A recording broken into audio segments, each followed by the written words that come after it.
E aí, galera, vamos chegando para a nossa revisão de auditoria para o TCE Paraná.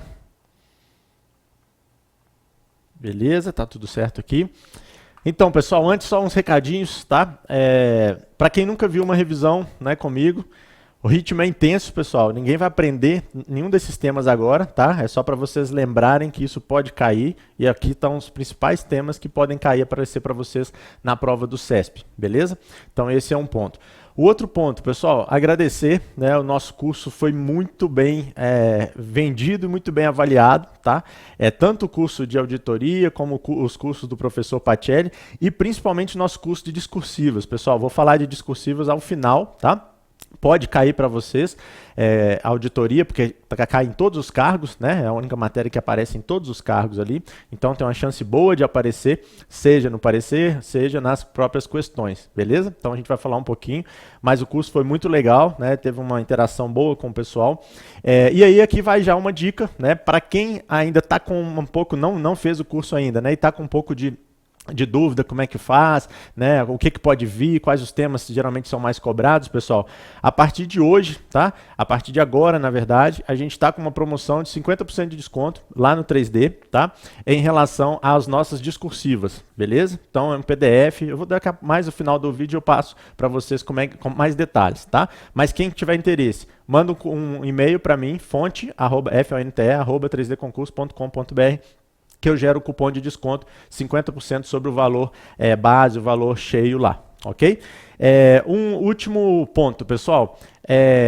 A gente eu não vou ler nenhum comentário agora, tá? Depois eu respondo, deixem seus comentários, suas dúvidas abaixo do vídeo aí, e depois eu vou respondendo aos poucos, né? Mas respondo até amanhã, respondo tudinho, qualquer dúvida que vocês tenham em relação à prova de auditoria, seja a parte discursiva, seja a parte mais objetivo, combinado? Então vamos lá, pessoal, bem rapidinho aqui, ó. Vamos lá. Beleza, então, revisão final de auditoria para o TCE Paraná.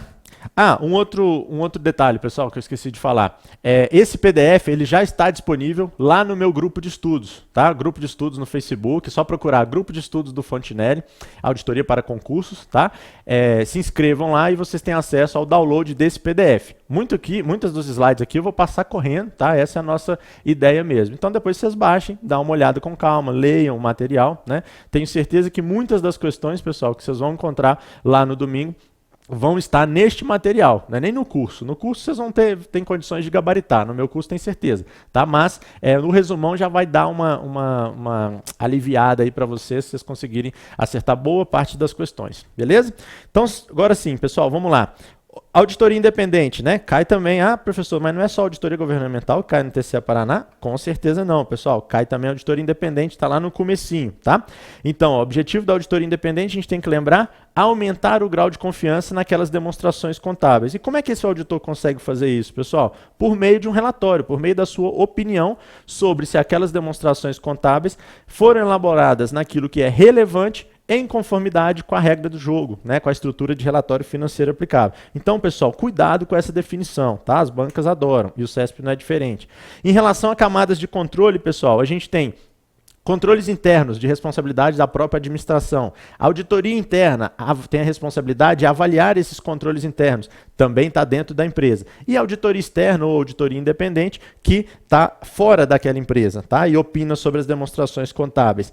Quando as bancas todas adoram, o CESP não é diferente, pessoal, de comparar a auditoria interna com externa. Então não dá para ir para a prova sem saber esse quadrinho, ou pelo menos sem relembrar esse quadrinho, as diferenças entre a auditoria interna e a auditoria externa. Cuidado com o grau de independência, é óbvio que se a questão comparar, pessoal, a auditoria externa ela é mais independente do que a interna, beleza? Depois dei uma lida aí nesse quadrinho.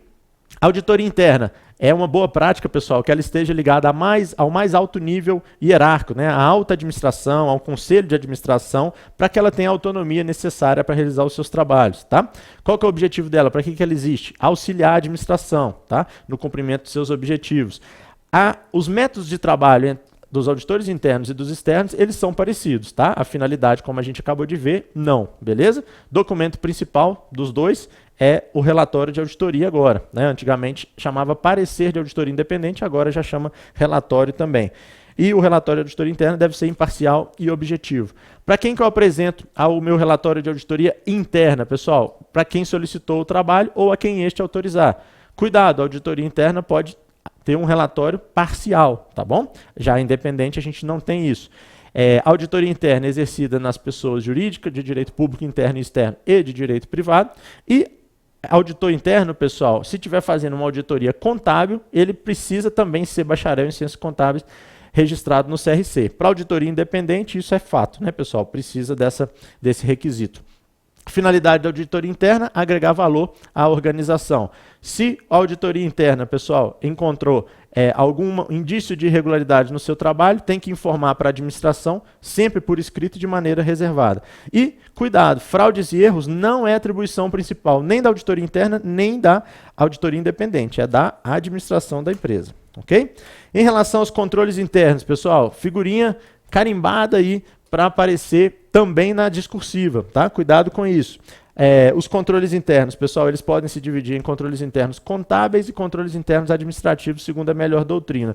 E a auditoria interna com isso, pessoal? Como eu já falei, ela avalia esses controles internos, tá bom? A gente tem em relação ao auditor e aos controles internos, a gente tem essa relação inversa. Ó. Quanto melhor for o controle interno daquela empresa ou do órgão auditado, quanto melhor for, né, menor pode ser aqui o volume de testes. Ok? Agora, se o controle interno é muito ruim, pessoal, aí o auditor precisa aplicar mais testes. Combinado? Vamos lá. Aqui a definição de controle interno. Lembrando que, assim como a auditoria, o controle interno só fornece uma segurança razoável. Temos que lembrar alguns princípios de controle interno. Isso aqui, inclusive, já caiu em prova. Segregação de funções, relação custo-benefício, etc. Tá? Caiu em prova discursiva. A gente vai falar disso mais no final. O auditor ele tem que ter um entendimento de controle interno que seja relevante para aquela auditoria e, justamente por existir alguns limitadores do controle interno, é que a gente não consegue ter uma segurança total ali naquele controle, apenas razoável. Tá? Que mais? Componentes, isso aqui a gente já entra até na parte do COSO, tá? Componentes de controle interno, 5, ambiente de controle, avaliação de risco, atividades de controle, informação e comunicação e o monitoramento. E categorias de objetivos, 3, operacional, conformidade e comunicação. Os relatórios têm que ser fidedignos, tá bom? Já entrando no COSO, então, aquilo que eu acabei de falar, as 3 categorias de objetivo, cuidado com essa definição de controle interno, tá?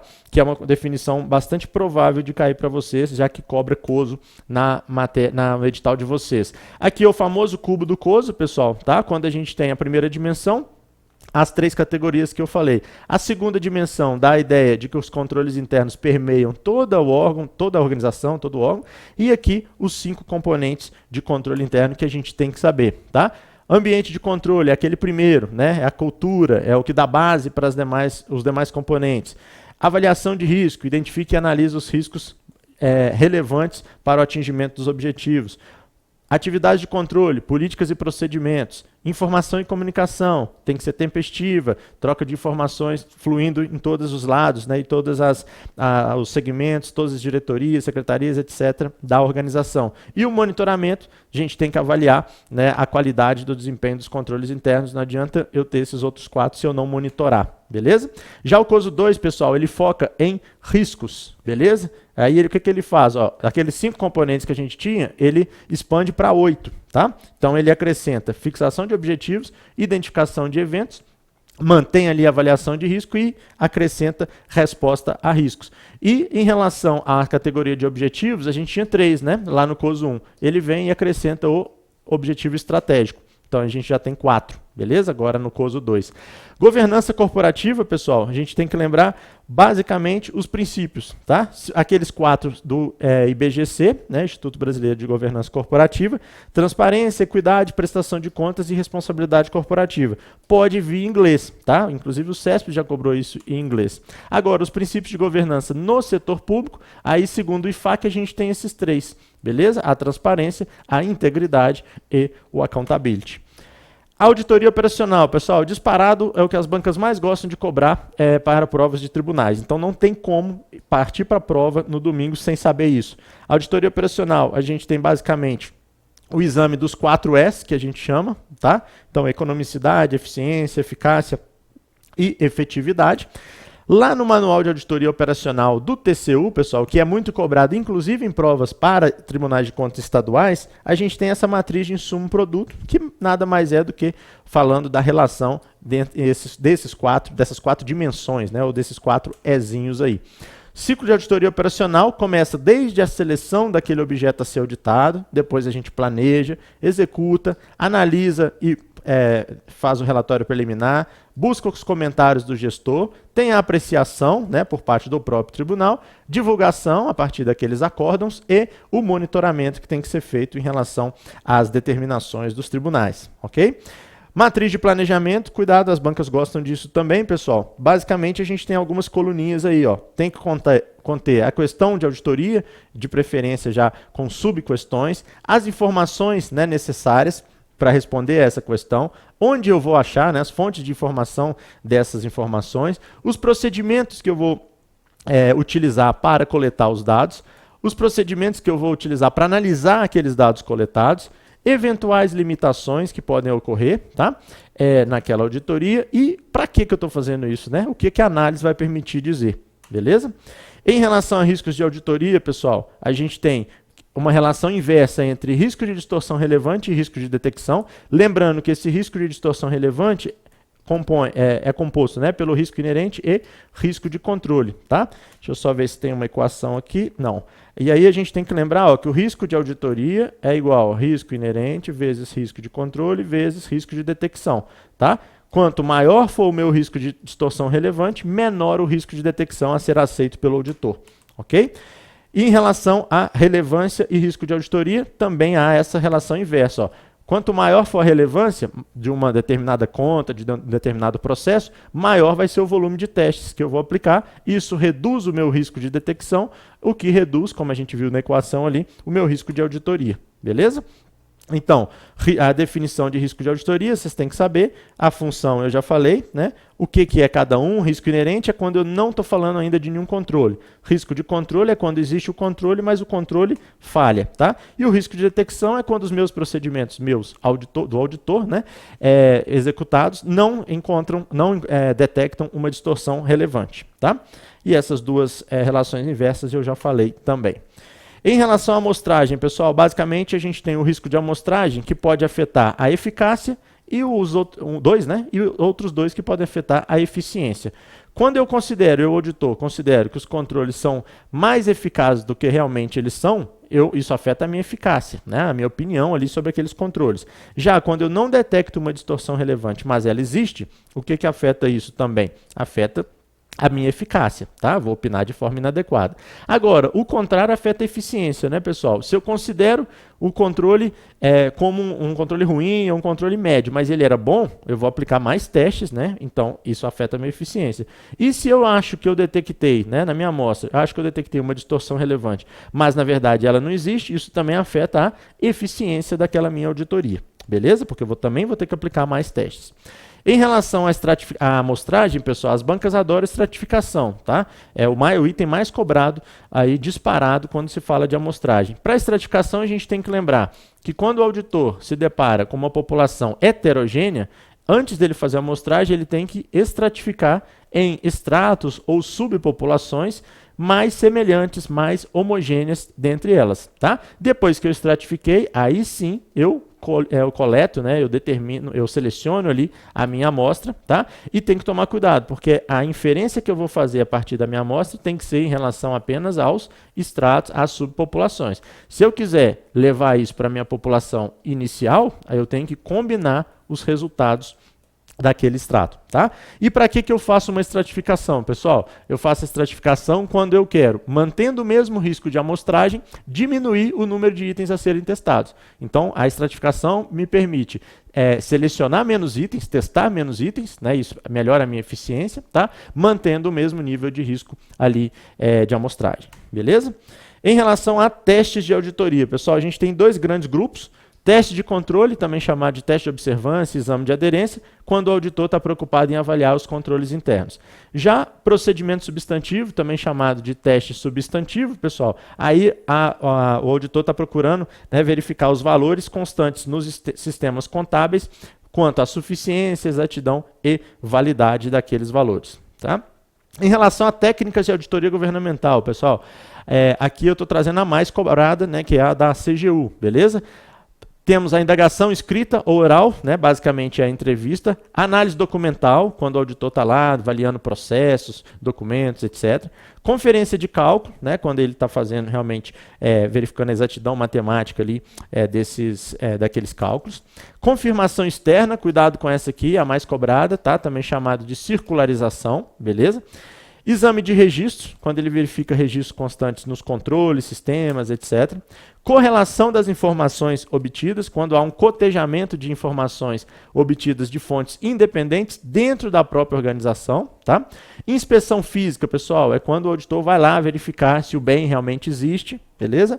Observação é quando o auditor apenas observa um trabalho feito pelo auditado, né, pelo órgão auditado, então o auditor, como o nome já diz, apenas está lá observando, né, por meio, nesse caso, de testes flagrantes. Cut-off ou corte das operações. É uma fotografia, pessoal, de determinado momento, tá? Isso é bastante utilizado na contagem de estoques. E o rastreamento é quando o auditor investiga, faz uma investigação mais minuciosa em relação a determinado processo. Documentação de auditoria, também chamada de papéis de trabalho. Pessoal, as bancas também adoram, tá? Cuidado com essa definição. Lembrem-se que o arquivo de auditoria pode ser tanto e-mail físico quanto e-mail eletrônico, tá? Lembrem também, pessoal, que explicações verbais, apesar de não serem suficientes, né, não são evidências de auditoria suficientes, mas podem ajudar a explicar uma determinada informação contida lá no meu papel de trabalho. Um limite de tempo apropriado para que o auditor conclua aquele arquivo final de auditoria não deve ultrapassar, né, 60 dias após o relatório do auditor. Mas ele tem que guardar, retenção da documentação de auditoria. Essa retenção geralmente não deve ser inferior a 5 anos, cuidado com esse prazo, a contar da data do relatório do auditor. Uma outra classificação interessante também, pessoal, para a gente, é a classificação em relação aos papéis de trabalho em corrente e permanente, tá? Corrente é quando eu utilizo apenas no exercício social, tá? Já o permanente é quando eu devo utilizar em mais de uma auditoria, mais de um exercício, ok?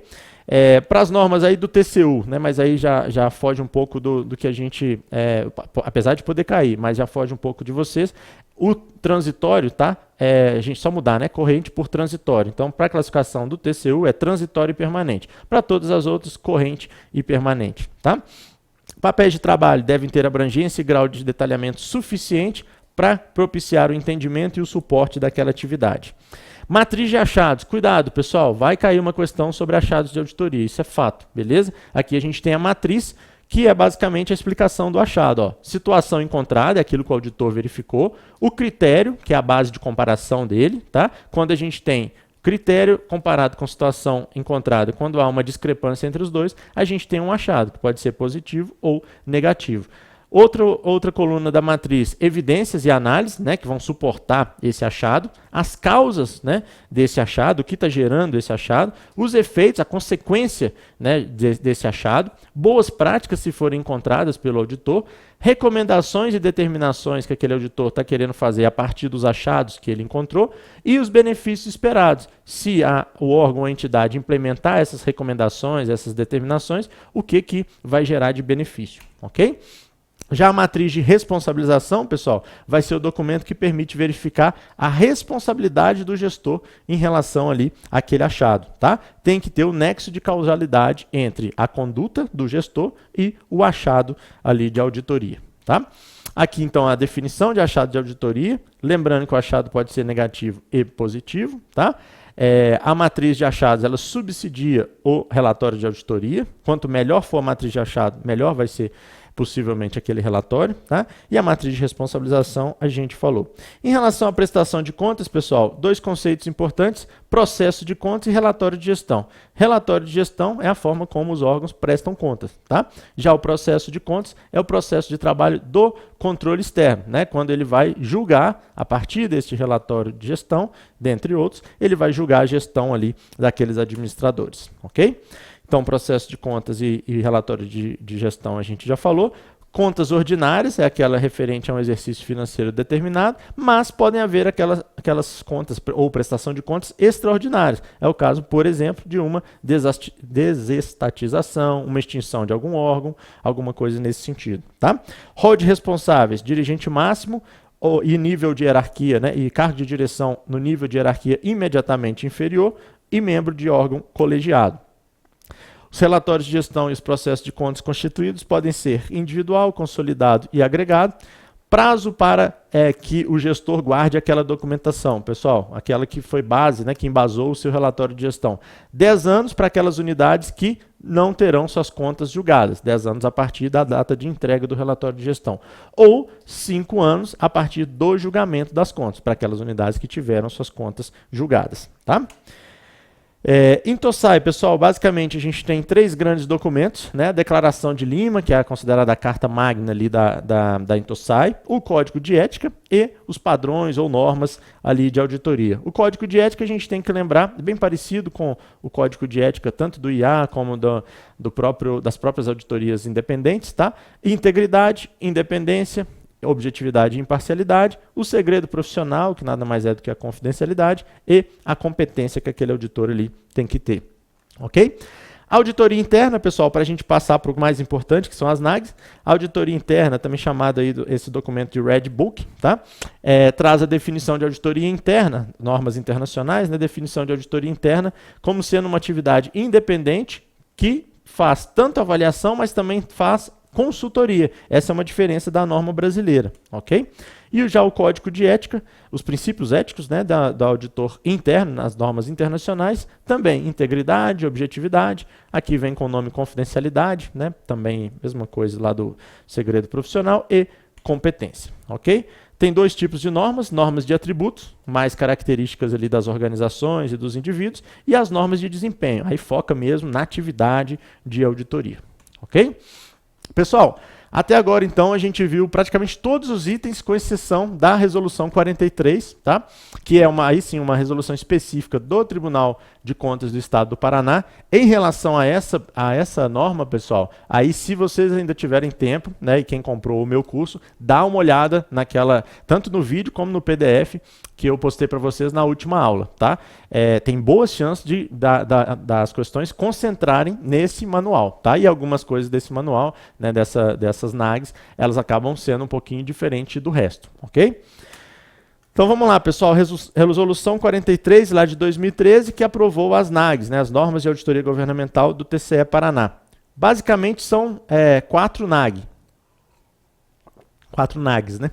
A NAG 10, que traz os postulados básicos, a NAG 20, que traz as normas gerais, e a 30 e a 40, que aí são mais específicas, que é a hora que começa mesmo a falar, né, de auditoria. Planejamento e execução dos trabalhos, é a 30, e elaboração dos relatórios, a 40, ok? Então vamos lá, e o glossário, né, de termos técnicos, para quem tiver dúvida, também consta lá nessa resolução, tá?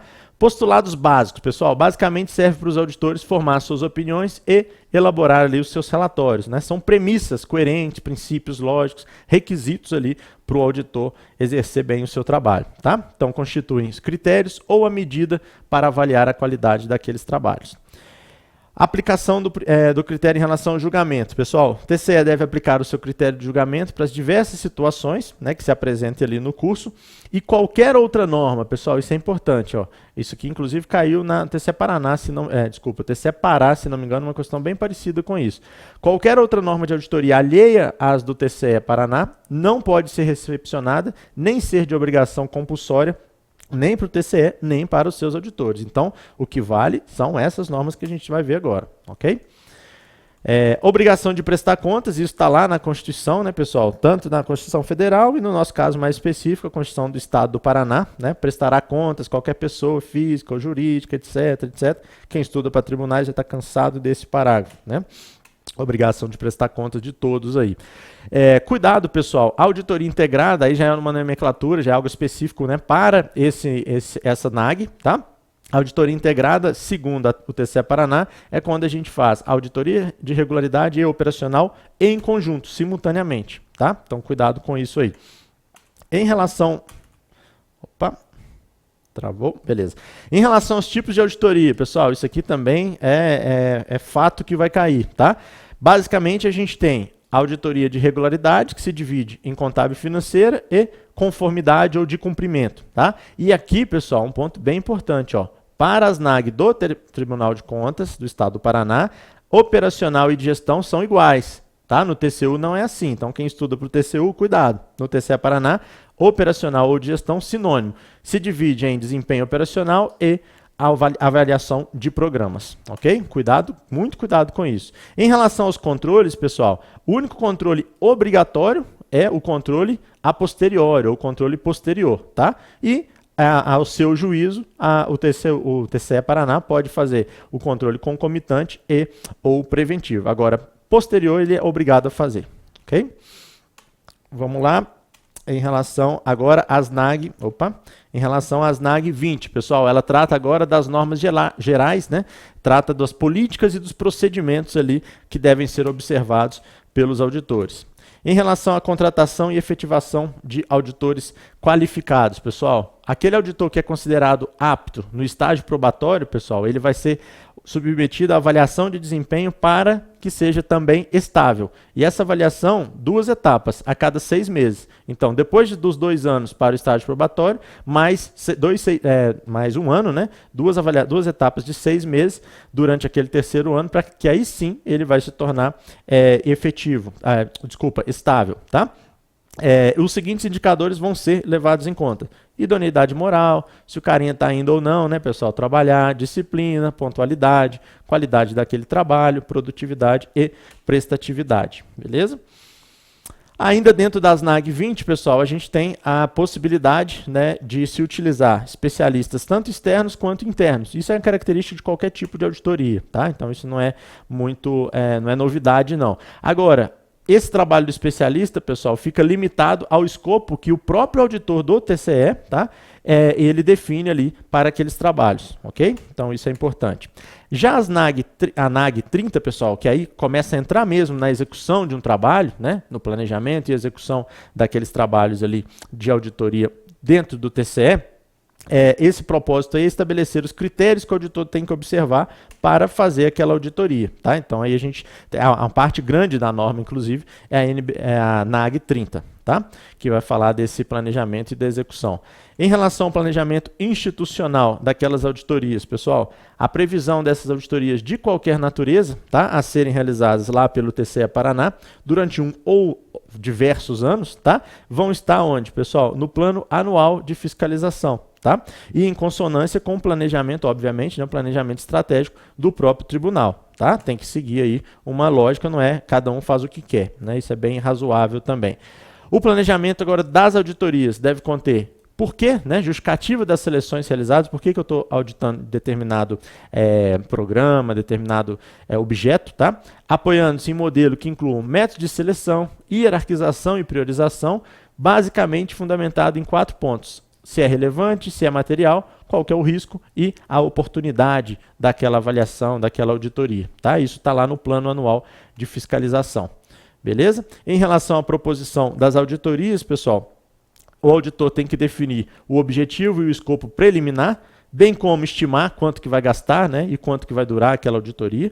Em relação aos objetivos das auditorias, devem ser estabelecidos para cada trabalho, né, obviamente, de auditoria, eu tenho que ter um objetivo, né, uma questão de auditoria a responder ali. Em relação aos programas, técnicas e procedimentos de auditoria, nesse programa o auditor tem que evidenciar, pessoal, cuidado com isso aqui também, bastante cobrado pelo CESP, ó, tá? Essas 4 letrinhas. Objetivo e escopo da auditoria, o que é que consta, né, no programa de auditoria? Objetivo e escopo, universo e amostra, procedimentos e técnicas que serão aplicados e os recursos necessários à aplicação. E em relação às técnicas, né, pessoal, ou procedimentos de auditoria, tá? Quais são as técnicas de verificação visual? Comparação, observação, revisão seletiva e rastreamento. Verificação verbal, entrevista ou também chamada de indagação. Verificação escrita, análise, conciliação e confirmação. Inclusive confirmação externa, também chamada de circularização. Verificação documental, comprovação e cálculo ou recálculo. E verificação física, a famosa inspeção ou inspeção física. Ok? Vamos lá. Está travando um pouco aqui. Tá. Em relação a evidências de auditoria, pessoal, 4 características da evidência de auditoria. Ela tem que ser válida, tem que ser confiável, tem que ser relevante e, principalmente, tem que ser suficiente para que ela possa embasar a opinião ali do auditor, ok?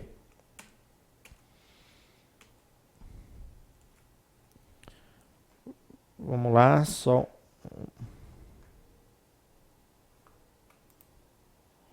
um minuto, pessoal, porque está travando aqui. Mas vamos lá, agora acho que deu. Achados de auditoria, pessoal, a gente já falou um pouquinho lá atrás, tá?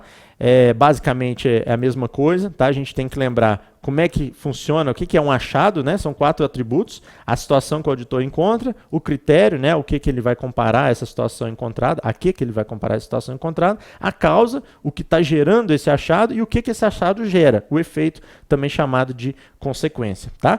O achado ele pode ser negativo, que é quando tem uma impropriedade ou uma irregularidade, e ele também pode ser positivo, né? Quando nós auditores encontramos ali uma boa prática de gestão, tá bom?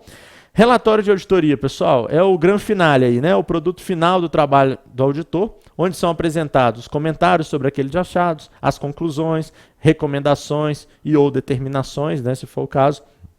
E no caso ali do exame das demonstrações contábeis e financeiras, é chamado também de opinião, tá? Essas normas, pessoal, constituem-se exclusivamente em guia para auxiliar e não substituir, pessoal, aquele julgamento profissional do auditor, né, o prudente juízo do auditor na elaboração do seu parecer ou relatório. Para as normas do TCE, Paraná, pessoal, parecer é quando a gente está fazendo uma auditoria de regularidade. Relatório é quando a gente está fazendo uma auditoria operacional ou de gestão. Cuidado com isso também, porque é um diferencial das NAG, tá? Forma e conteúdo desses pareceres ou relatórios tem alguns princípios que a gente tem que seguir, né? Um título, assinatura e a data, objetivos e alcance, integridade, destinatário, né, para quem que eu estou mandando isso, identificação, está errado aqui, né? Identificação do assunto, o fundamento legal, cumprimento das normas, né, dessas NAGs e a oportunidade, tá? Quando a gente fala de auditoria de regularidade, né, contábil, financeira, a gente tem o parecer. O parecer ele pode ser sem ressalva, quando as demonstrações foram elaboradas adequadamente. Com ressalva, quando tem dúvida, né, sobre algum aspecto específico, que é uma dúvida importante, mas não fundamental para a sua compreensão. Adverso, aí é quando o negócio ficou mais grave, né, pessoal? Então há uma discordância fundamental em relação àquilo que foi apresentado. E abstenção de opinião, quando há uma dúvida ou omissão tão fundamental também, que eu não posso emitir simplesmente uma opinião com ressalva, tá? Parágrafo de ênfase, pessoal, é quando o auditor entende que há uma questão relevante ou importante para ele chamar a atenção. Cuidado, não é porque tem parágrafo de ênfase que tem uma ressalva, por exemplo, ou que a opinião é adversa, por exemplo, tá? Não existe essa relação, beleza? Ao elaborar esse parecer ou relatório de auditoria, o auditor tem que verificar o quê? A importância relativa ali daquela questão, tá? Para graduar ali a sua opinião. Os auditores, quando da redação do texto do relatório, pessoal, eles têm que ser claros, têm que ter uma convicção, têm que ser concisos, completos, exatos, têm que buscar trazer só aquilo que é relevante, né? Tem que ser oportuno, tem que ser tempestivo, né? E tem que ser objetivo, aquela imparcialidade ali necessária. Deve declarar conformidade com as NAG, tá? Então, se vocês pegarem os relatórios, existe esse parágrafozinho, né? Os relatórios incluem essa declaração dos auditores de que os trabalhos foram realizados em conformidade com essas NAGs, desde que, obviamente, né, os requisitos normativos previstos tenham sido observados, tá? Em relação ao objetivo da auditoria, deve ser expresso por meio de uma declaração precisa daquilo que se propõe a realizar, a questão fundamental, né, deve ser esclarecida, e o escopo deve explicitar profundidade e amplitude daquele trabalho. Lembrando que constam lá, né, as questões de auditoria que a gente já viu. Descrição da visão geral do objeto, né, deve conter uma descrição das características daquele objeto auditado, está lá no comecinho. Deficiência de controle interno, pessoal, o auditor inclui no relatório o escopo do trabalho relativo ao controle interno, desde que exista, né, uma deficiência significativa, tá? Quando não for significativa, ele pode comunicar por meio de uma carta à gerência. Isso também é uma característica lá dessa NAG do TCE Paraná, tá? Então, cuidado que pode ser cobrado. Esclarecimentos dos responsáveis, né, devem ser incorporados aos relatórios como um dos elementos de cada achado individualmente. Comentário do gestor, um dos modos mais efetivos, isso aqui já caiu inclusive numa prova, tá, do CESP, esse parágrafozinho aí, ó, embora conste também na NAG 40, tá? É um dos modos mais efetivos para assegurar que aquele relatório vai ser imparcial, objetivo e completo. É a submissão desse relatório preliminar ao gestor, tá? Benefício estimado ou esperado e volume de recurso fiscalizado, sempre que possível, também vai constar naquele relatório. Proposta de encaminhamento, obviamente, consistente com aquilo que foi verificado na auditoria, tá? E o monitoramento das deliberações, né, pessoal? Todas as deliberações proferidas pelo tribunal devem ser acompanhadas quanto ao seu cumprimento ou à sua implementação. Lembrando que as determinações endereçadas aos jurisdicionados devem ser obrigatoriamente monitoradas. Já as recomendações ficam a critério do tribunal, do relator ou daquela unidade técnica. Beleza? Distribuição dos relatórios exclusivamente aos relatores e apreciação do colegiado. Ok? Pessoal, então em relação ao TCE Paraná, tá? A parte da matéria mesmo, a gente vai falar ainda da discursiva, tá? Mas a parte, o edital em si e os principais pontos da matéria, basicamente é isso, né? Com aquele enfoque que vocês têm que fazer nas NAG, né? 10, 20, 30 e 40, beleza? Isso aí é fundamental para a nossa prova domingo. Agora eu vou mostrar para vocês, pessoal, um modelinho, tá? Uma das 12 questões que a gente viu lá no nosso curso de discursivas, tá? Com espelho, né? Então uma delas tratava de controles internos. As bancas gostam desse tema, tá? Então eu vou abordar para vocês, vou fazer uma leitura aqui com vocês, tá?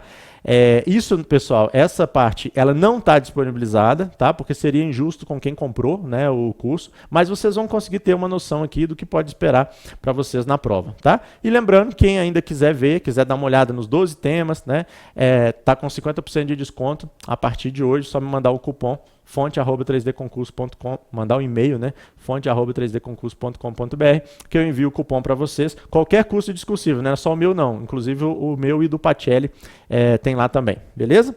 Mas vamos lá então, pessoal, vamos só pegar aqui a discursiva.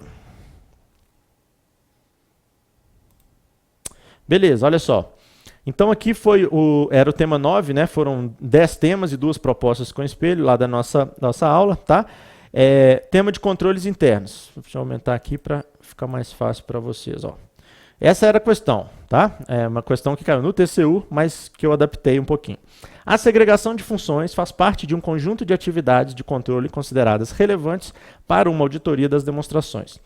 Significa dizer que se deve fazer com que os indivíduos não realizem funções incompatíveis. Do ponto de vista de controle, funções são consideradas incompatíveis quando é possível que um indivíduo cometa um erro ou fraude e esteja em posição que lhe permita esconder o erro ou fraude no curso normal de suas atribuições.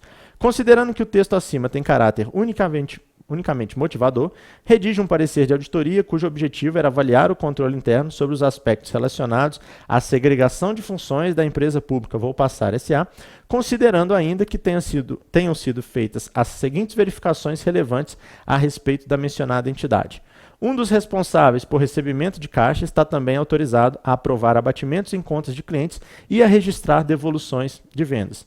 Um dos responsáveis por pagamentos recebe os extratos bancários e efetua as respectivas conciliações. Terceiro item, somente alguns funcionários do departamento de compras estão autorizados a aprovar as encomendas e efetuar as aquisições e mesmo assim até determinado limite de valor. Item 4, o departamento de vendas aprova os créditos de clientes que já efetuaram pelo menos uma operação com a organização. Item 5, o almoxarife controla o recebimento dos materiais adquiridos e faz a comunicação à contabilidade, que confere essa informação com a cópia do pedido de compra que já lhe fora encaminhado. E item 6, ao departamento de TI cabe, entre outras atribuições, a correção de dados submetidos por departamentos usuários. Ao elaborar seu texto, analise cada uma das situações descritas acima, apontando eventuais falhas ou pontos fracos e sugerindo possíveis modificações nos procedimentos adotados relativos aos diferentes setores e responsáveis pelas operações da entidade em apreço, extensão até 60 linhas, que é o que pode aparecer para vocês. Aí depois, pessoal, eu trago toda a parte teórica que fundamentaria isso, beleza? Nesse caso aqui foi pequena, até. E depois a proposta de solução do tema, tá? Não vou ler tudo, tá? Mas só para vocês terem uma ideia da lógica aqui, ó.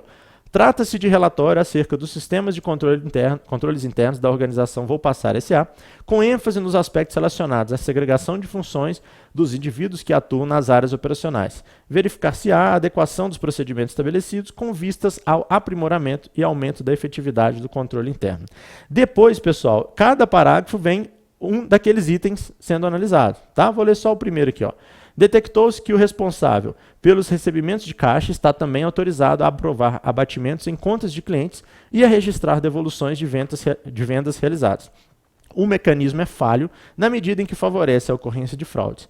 Há possibilidade de concessão de descontos fictícios pelo indivíduo como forma de esconder desvios de caixa. Para uma adequada segregação de funções, aquele que concede descontos não deve ser o responsável pelo caixa. Ao contrário, para a preservação do ativo, o desconto concedido deve ser alvo de verificação no ato do recebimento do numerário, de maneira que haja controles mútuos entre os agentes. E aí depois, como eu falei, né, os 6 itens são analisados. E aí, no final, pelo exposto, apenas os procedimentos relatados nos itens 4 e 6 estão adequados. Os demais apresentam falhas que devem ser objeto de correção, se adequando aos princípios basilares do controle interno. Beleza? Pessoal, aqui foi só para vocês terem uma ideia, tá? De um tema que pode cair, tá? É um tema, talvez o tema que mais foi cobrado já pelo CESP, essa parte de controles internos, tá? Por isso que eu decidi, um dos 12 temas que a gente viu no nosso curso, eu decidi trazer aqui para vocês, beleza? Então, cuidado com isso, não pode ir para a prova, tá? Sem saber muito bem essa diferenciação de controles internos, COSO 1, tá? Diferenciação de auditoria interna, etc. Beleza? Bom, acho que era isso, pessoal, em relação à revisão, tá? Boa prova para vocês. Mais uma vez, obrigado aí por todos os alunos, né, que compraram os nossos cursos lá do 3D, seja meu, seja do Pacelli, e principalmente discursivas, né? Foi uma troca de experiência bem legal lá. E qualquer dúvida, estou à disposição também, tá? Ah, uma outra coisa que eu esqueci de falar. Depois, pessoal, no domingo me mandem a prova, tá? Que eu vou comentar, vou soltar o gabarito extraoficial. Se eu conseguir fazer uma live, beleza. Se não, nem que eu poste isso lá no meu grupo de estudos ou na página aqui do 3D. E na página do 3D, né? Mas eu não deixo você sem o gabarito, não, naquela ansiedade ali antes do gabarito preliminar. Beleza? Então, até uma próxima oportunidade. Abraço.